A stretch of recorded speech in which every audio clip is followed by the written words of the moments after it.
Hi everyone, I'm Keith Mathis with the Mathis Group. In this video, I'm going to talk a little bit about the changes from PMBOK 5 to PMBOK 6. And so this will give you just kind of a brief overview. I'm not going to be able to go in depth into every one of the changes, but it'll give you an idea of some of the changes that have taken place. The course content, we're going to give a brief overview of the changes from PMBOK 5th to 6th edition. Discuss changes in the processes as well as how PMI is handling certain sections of this standard. The update and the change from PMBOK 5 to PMBOK 6 is really, really good. PMBOK 6, I think, is the best PMBOK that we've ever seen.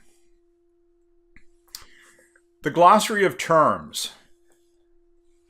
The Glossary of Terms has changed a little bit in that all the terms are aligning now with the PMI lexicon for project management terms. This is good because there were some things that PMI was defining a little differently than what the lexicon was. Now, some PMBOK terms might not be in the lexicon. We still see a little bit of that, but everything that is in the lexicon that is defined over in PMBOK is aligning. And so when you use both of these, you will find out what are the standard terms, what's the standard lingo that should be used in the workplace. Now, the thing that's interesting is there's still specializations among different type of project management philosophies and styles that we see, and people do have their own lingo inside these different types of organizations and this different types of culture. But as far as PMBOK is concerned, PMBOK and the lexicon are now aligned, which is going to help you in looking and understanding what's being talked about. Inputs and outputs. For inputs and outputs, those are always a challenge because there's hundreds of those in the PMBOK. Well, PMBOK 6 is no different. It does have a lot of inputs and outputs. But the thing that is interesting that I think is really good is that the inputs are any document that are a key to processes.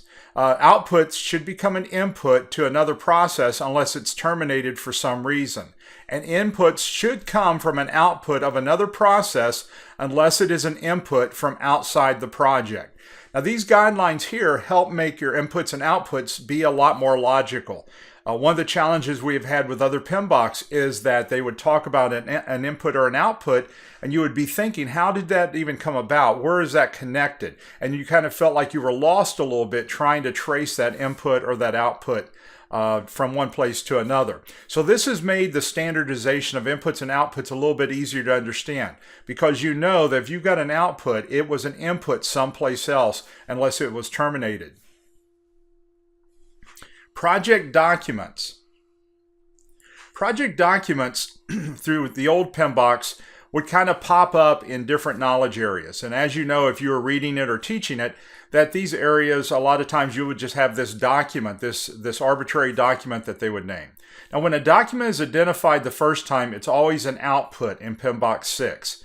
When a document is an input, the term project documents is listed and the specific documents are described underneath it. Now, what I mean by that is that when you open up the chapter, and you normally see all the inputs, outputs, and tools that we're familiar with all the other PMBOKs, you still have that.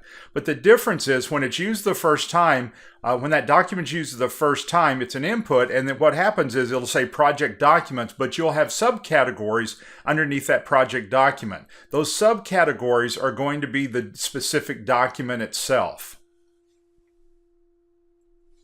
Project management plan. The processes which are part of the project management plan or subplans will have the project charter as their first input. The process that creates a portion of the project management plan will state that part of the project plan under project management plan updates. Now, what you know is that every one of the knowledge areas will have an output of that plan. You also know that when you're looking at this, at the processes here, one of the things that gives you the opportunity to be able to look at it, when they're using project management plan, that is the mother term for all the plans underneath it. So if I have the project management plan, then I have all the plans such as risk, stakeholder, cost, schedule, and so forth. All of those are going to be pieces that are underneath that plan.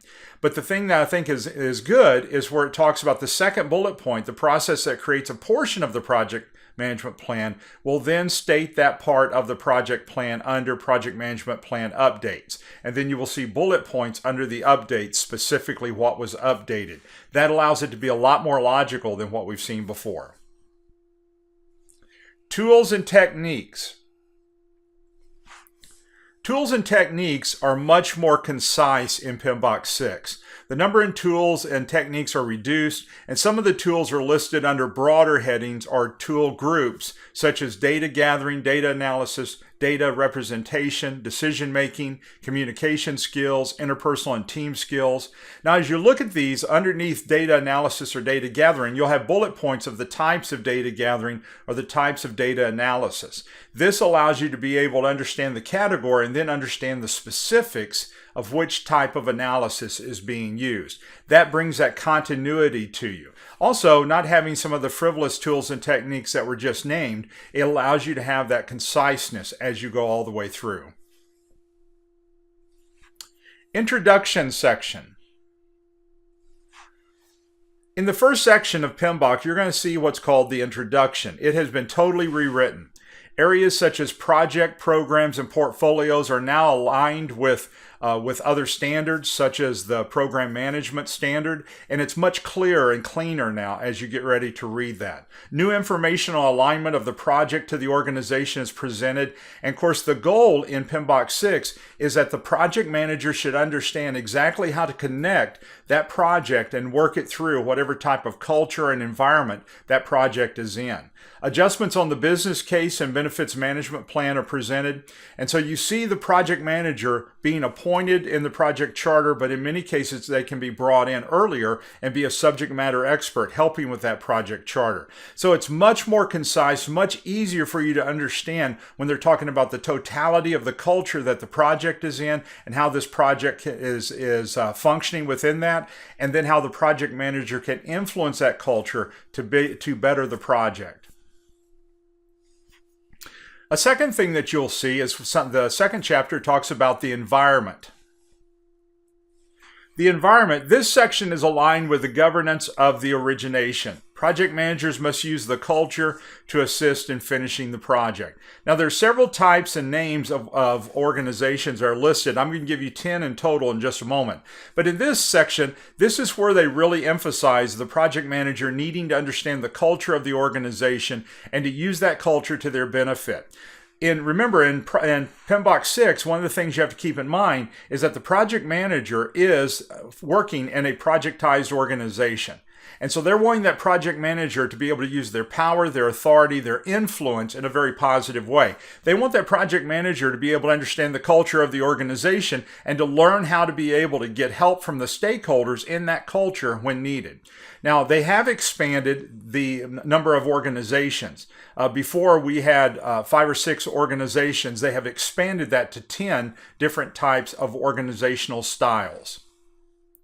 Types of organizations in PMBOK 6: organic or simple, functional or centralized, multi-divisional, strong matrix, weak matrix, balanced matrix, project-oriented and hybrid, virtual, hybrid, and PMO.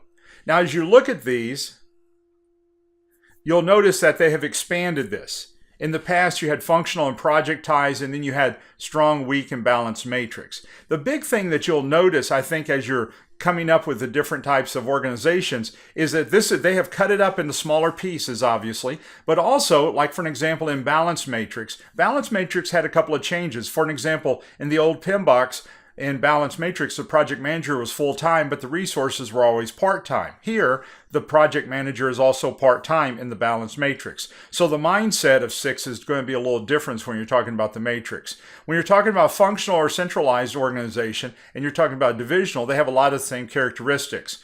Along with a weak matrix. When you have a strong matrix and projectized organization, those are going to have a lot of the similar characteristics. When you have a hybrid, the hybrid is functioning more so in the organization where you're trying to do Agile and you're trying to work also in a traditional environment. That's going to be a challenge. And then, of course, the PMO, that sets it up to where the organization has a project management office, and in some cases, if it's a directive PMO, then those people are reporting directly to that PMO, and they have authority to stop and start that project. If it is a supportive PMO, then they're more of a recommendation committee. And then, of course, virtual, because so many people are interacting virtually, and some of your project resources could even be virtual. So this allows you an opportunity to kind of see where the organizations are today, and it gives you a lot more options in looking at how to deal with projects.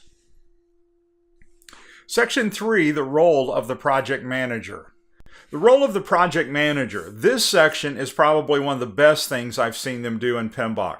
This is a brand new section. This section talks about what the project manager is to do, how they're to function, how they're to act, what their responsibilities are. This is a great section.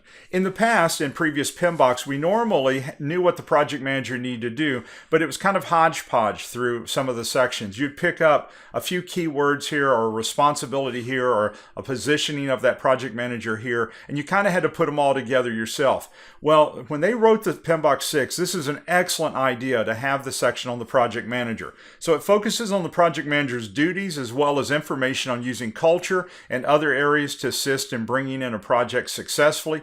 This section discusses the PMI's talent triangle. Now, the talent triangle, we are all being part of this now because it's going to make a difference after you're certified on the hours that you keep.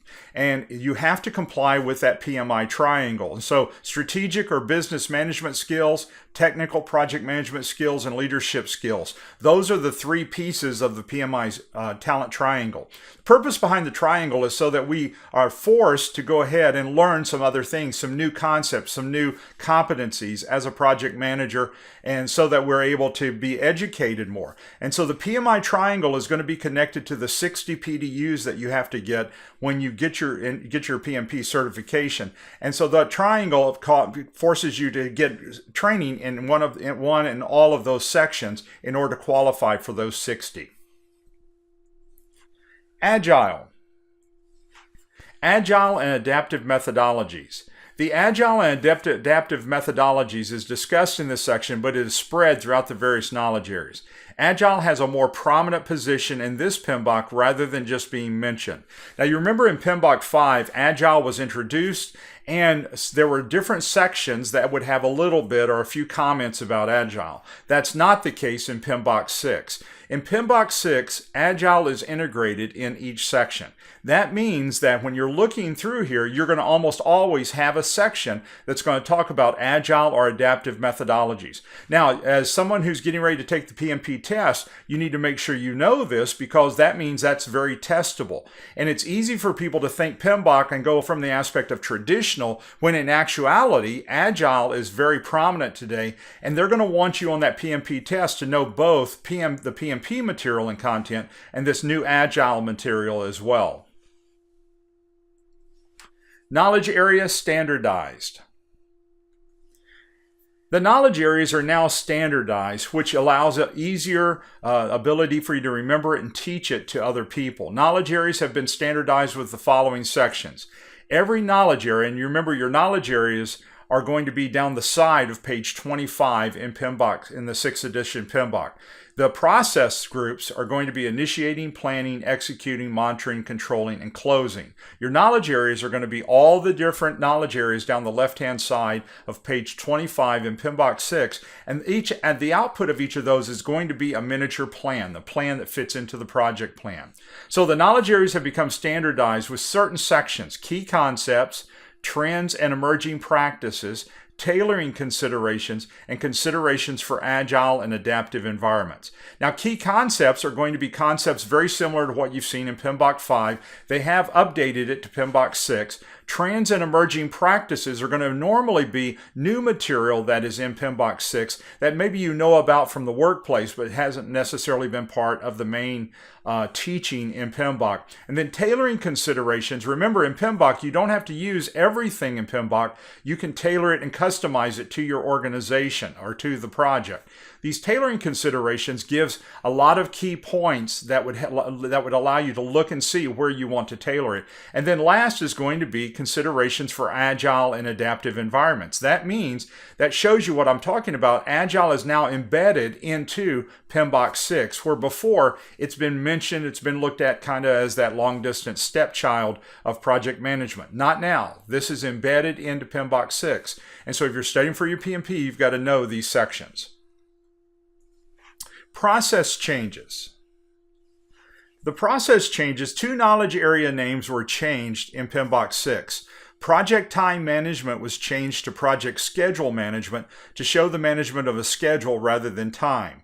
Now, you maybe have struggled with that in the past. When we would teach this, because it was a knowledge area and it was the time management knowledge area, the assumption was you would have a time management plan as an output. And of course, you didn't. You had a schedule management plan.